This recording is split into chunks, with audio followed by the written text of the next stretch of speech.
Hi everyone, it's Moonkin FTW back with another episode of the RCT3 Coaster Challenge. And we're in episode 6 right now, and in this episode we're going to tackle the Corkscrew roller coaster, which is one I'm pretty acquainted with, so this shouldn't be too hard. And I'm going to try and make a classic arrow looping layout. So chain lift, drop, 2 loops, turn, double corkscrew, helix, and then back to the station. So I actually spent very little time messing around with the layout of this design. I'm making a few alterations here to see if what fits better, but yeah, generally speaking, not much changes, and it's a pretty simple but effective layout. And there we go, we're already done with the layout. Again, it's pretty simple to make these if you know what you're doing and you know kind of the go-to formula for these arrow loopers. So here I'm just checking out the pacing, make sure it's not too fast but also not too slow. So once I'm done with that and once I'm satisfied, it is time to start the theming. So I'm going for orange track and kind of light blue or blue supports, if you will. And for this add-on, I'm going to use Moby Steel Jungle. And what I'm doing these days, it's a nice balance I found in between, you know, basic supports and expert level supports, because those expert level supports that I've made in my masterclass, they can be very time consuming. So what I've done is, what I start with first, I start with just the vertical beams, and I make sure that they are in the middle of each square, so to say. And when I do that, I have a pre-made design that is like a side support pre-made design that very easily fits with that vertical beam. So you're able to very quickly make some decent looking supports. And of course I have some pre-made supports as well, like these banked supports and everything, and I'm just going to copy paste and use that. So it definitely speeds up this process. Now, as I said before, I'm going to use orange track and blue supports.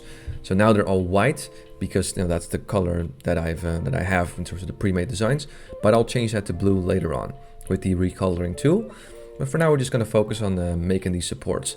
And of course, with these supports I'm adding some flanges and everything. And first of all, I had this idea of using my pre-made designs for these corkscrews, but then later I figured out, yeah, you know what, I could actually use these old school style corkscrew supports, which are a lot more bulky, but they really fit with the classic arrow looper theme. So that's why I chose to redesign that and use those old school supports. I think they actually look quite great. I know more modern arrow roller coasters don't have them anymore, but the very early corkscrew roller coasters, they have that, so I thought it just looks pretty cool. So here I'm just going to use these pre-made supports once again to kind of fill up the last few spots where there are no supports. It doesn't take a whole lot of time. And luckily, with how much work I've done and how much I've worked with the supports, I was able to kind of optimize it, if you will. So here we're going to use the recoloring tool to color everything to blue. And I kind of like the way it looks. I wish there was like more of an in-between blue that's more like Bayside blue, I believe it's called. But RCT3 doesn't have that. But this blue is, I don't know, I kind of like the look of it. It looks a bit more vintage, which makes sense for an old school arrow looping coaster. It almost looks like the paint is faded a little bit because it's showing its age or something like that. So we're just going to keep on going, and I'm just going to go ahead and change some of the track pieces to orange that I actually accidentally painted orange. And cute, because I'm going to color the same color scheme. And of course, I'm going to add a catwalk to the lift hill, which was something we always do. I always like to do. It adds to the realism. And of course, the final brake run.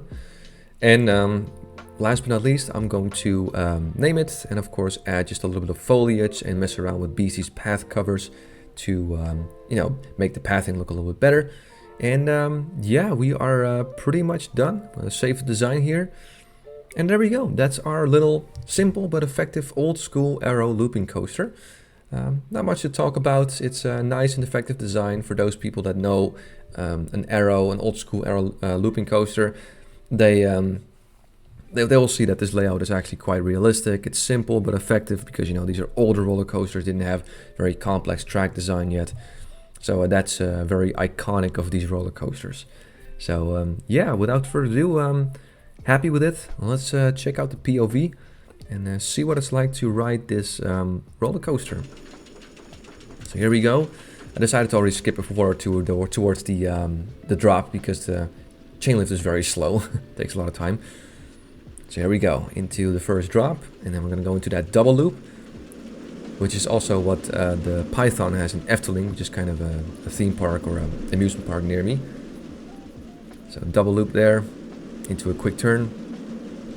Here we go with a double corkscrew, that very nice old school support style. Into a quick turn, and then we get into our helix. Also a staple of aero loopers. And there's a photo section and the final turn, and bam, we hit the brake run. Nice.